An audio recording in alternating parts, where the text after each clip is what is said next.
be back in the morning when the sun starts to rise. So mama, don't stress. I wanna hear you singing. Hey, mama, don't stress your mind. We coming home tonight.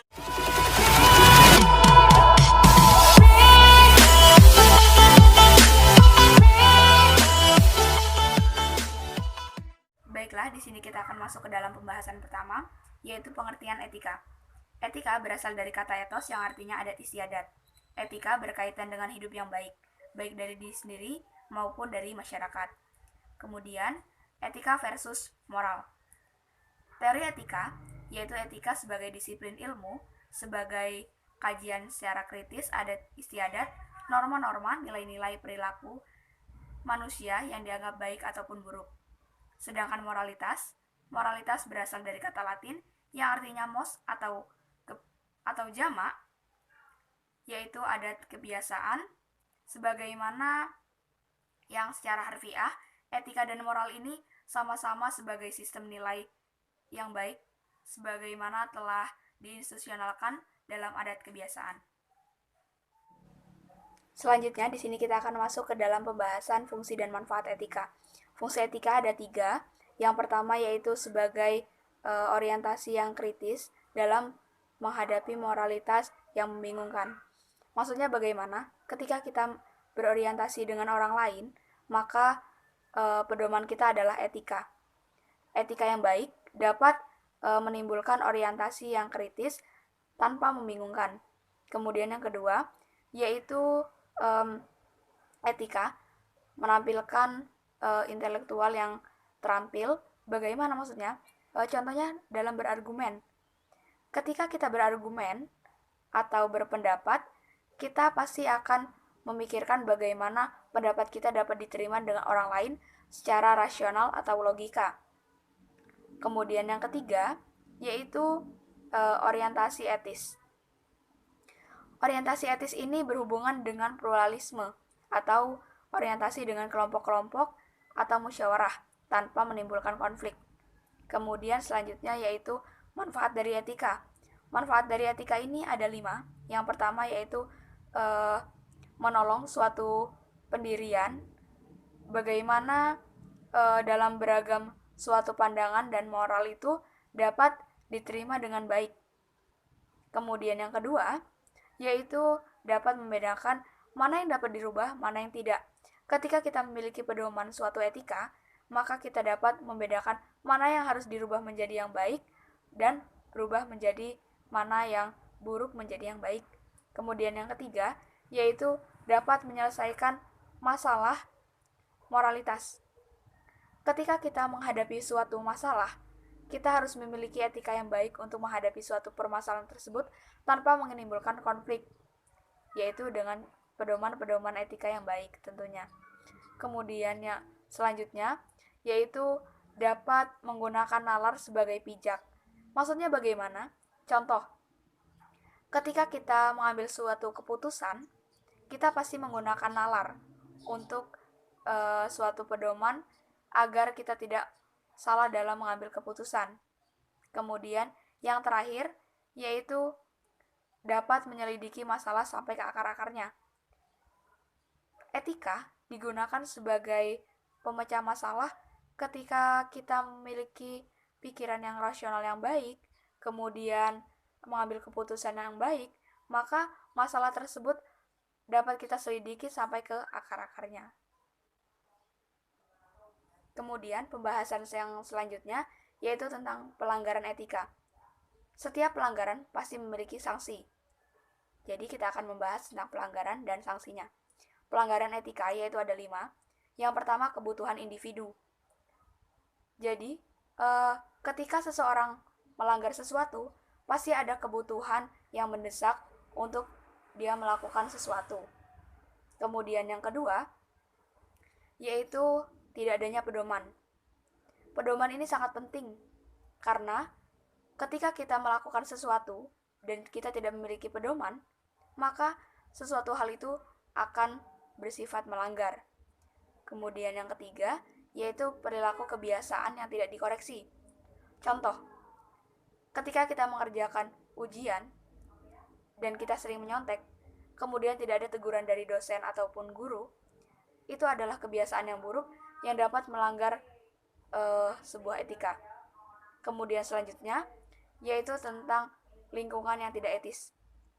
Lingkungan sangat berperan penting bagi kita untuk beretika yang baik ataupun buruk. Ketika kita berada di lingkungan yang tidak baik, maka kita akan berdampak yang tidak baik juga untuk diri kita sendiri. Kemudian sebaliknya, ketika kita dikelilingi dengan orang-orang pintar, kita akan merasakan atau dapat melakukan apa yang teman-teman kita juga lakukan. Kemudian yang terakhir yaitu perilaku dari komunitas. Ini tadi berhubungan dengan yang keempat, yaitu lingkungan yang tidak etis. Ketika kita memiliki komunitas yang tidak baik, maka kita juga akan berdampak yang tidak baik, terutama dalam beretika. Kemudian di sini kita akan membahas tentang sanksi. Sanksi ada dua, yaitu sanksi hukum dan sanksi sosial. Apa itu sanksi hukum? Sanksi hukum itu adalah sanksi yang skala besar. Contohnya ketika direktur ataupun jabatan-jabatan yang lebih tinggi melakukan korupsi, maka itu akan memiliki sanksi hukum, hukuman penjara atau sebagainya. Kemudian sanksi sosial. Sanksi sosial ini dia berskala kecil. Contohnya, ketika kita menyontek, kita akan mendapat teguran dari dosen. Ketika kita terlambat masuk kelas, maka kita mendapat sebuah teguran atau hukuman kecil yang masih bisa dimaafkan. Baiklah, selanjutnya kita di sini akan membahas tentang jenis-jenis etika.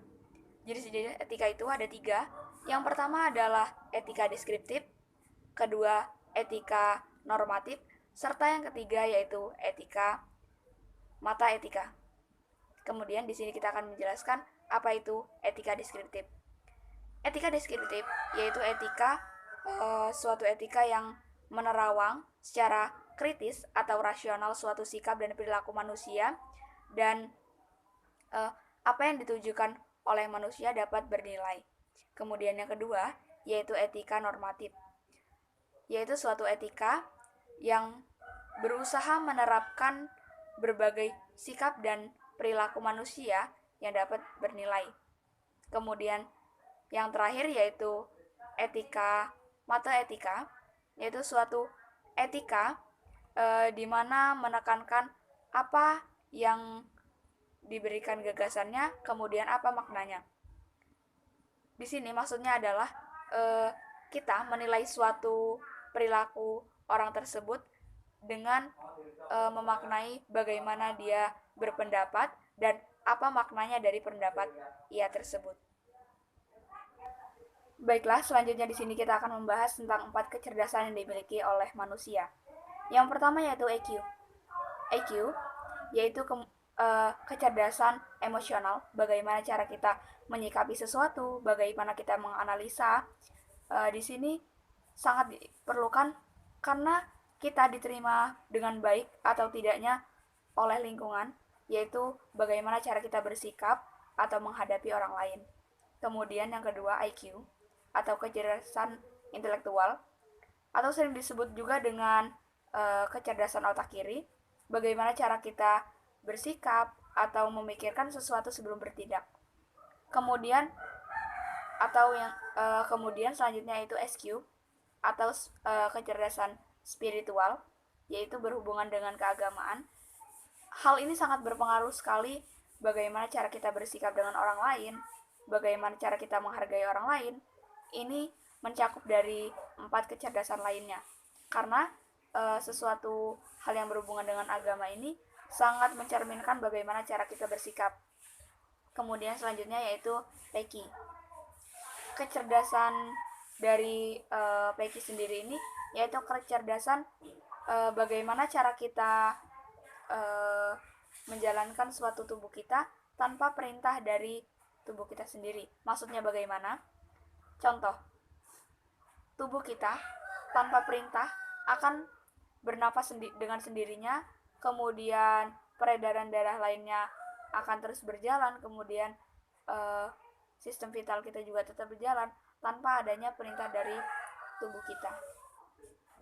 Selanjutnya di sini kita akan membahas tentang norma dan kaidah.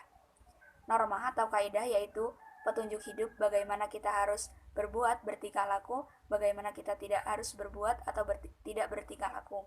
Kemudian di sini norma itu harus ditaati oleh semua orang agar kita dapat hidup damai dan tentram. Ada dua isi berwujud dari norma dan kaidah, yaitu yang pertama perintah. Perintah yaitu keharusan kita harus berbuat agar akibatnya dipandang baik. Sedangkan yang kedua yaitu larangan, bagaimana keharusan kita tidak berbuat agar dapat akibatnya dipandang baik. Kemudian perbedaan dari norma dan kaidah. Norma yaitu diterapkan oleh lingkungan sosial, sedangkan dari kaidah sendiri yaitu keharusan dalam bersikap, tetapi secara resmi itu diterapkan oleh penguasa masyarakatnya. Baiklah, di sini kita masuk ke dalam sebuah kasus yang akan kita analisis. Di sini saya menganalisis sebuah kasus dari presiden kedua kita, yaitu Presiden Soeharto. Siapa yang tidak kenal dengan Presiden Soeharto? Presiden Soeharto ini adalah presiden paling lama jabatannya, yaitu 32 tahun. Sebagai presiden, ia telah salah menyalahgunakan keuangan negara atau korupsi atau penyelewengan dan sebagainya. Ini bukan lagi sebagai opini, tetapi sudah sebagai keputusan hukum negara. Baiklah, di sini saya akan menjelaskan mengenai kasus dugaan korupsi dari Pak Soeharto. Kasus dugaan korupsi Pak Soeharto ini yaitu menyalahgunakan uang negara dalam bentuk 7 yayasan yang didirikannya atau diketuai oleh ia sendiri.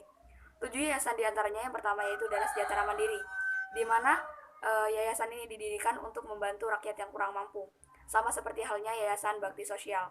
Kemudian selanjutnya yaitu Abadi Karya Bakti.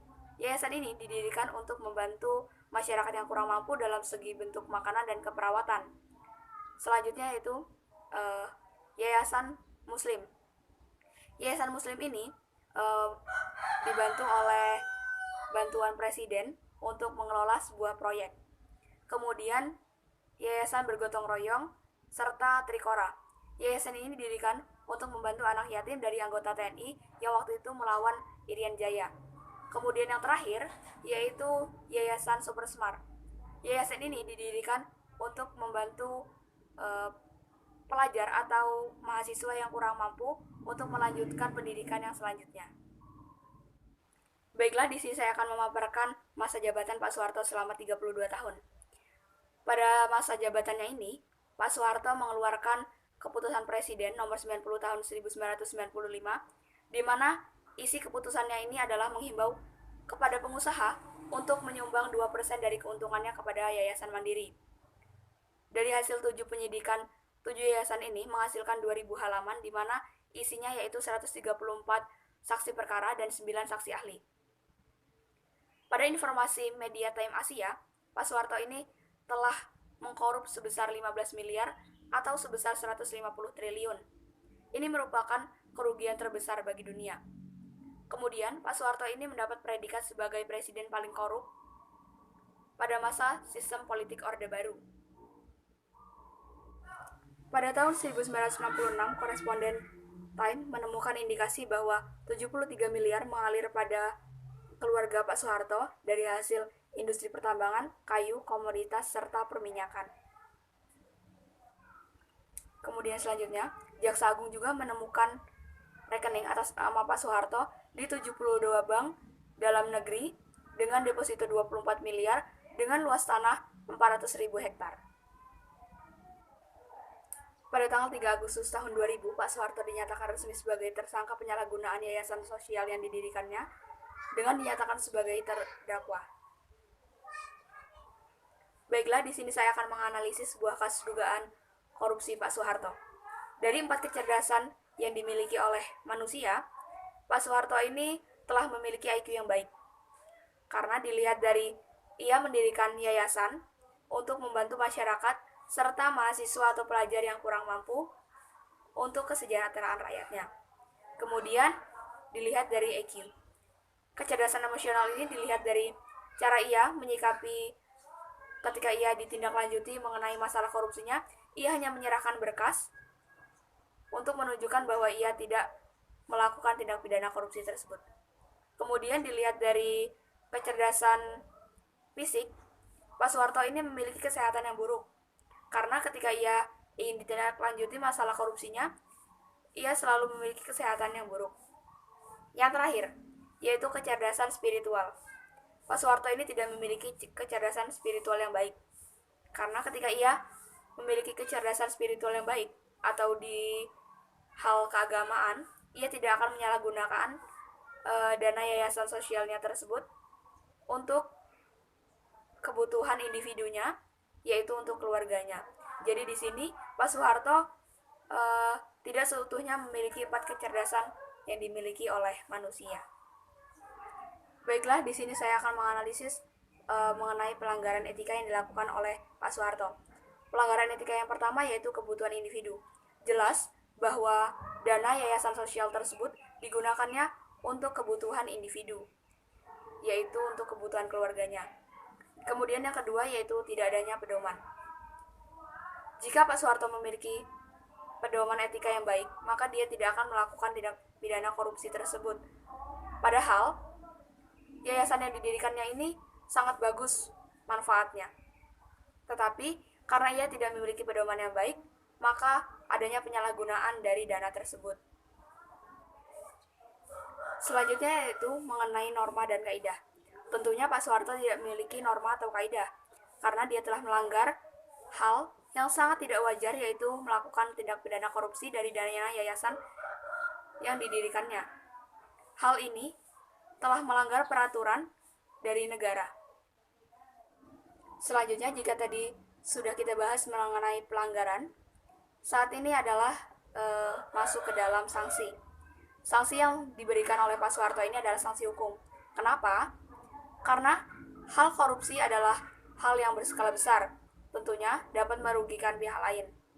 Negara kita sudah terdampak oleh kasus yang dilakukan oleh Pak Soeharto tersebut. Dia telah menggelapkan dana sebesar 150 triliun, tentunya akan berdampak juga bagi masyarakat. Hal ini yang seharusnya digunakan untuk yayasan, tetapi ia melakukannya untuk kebutuhan individunya sendiri.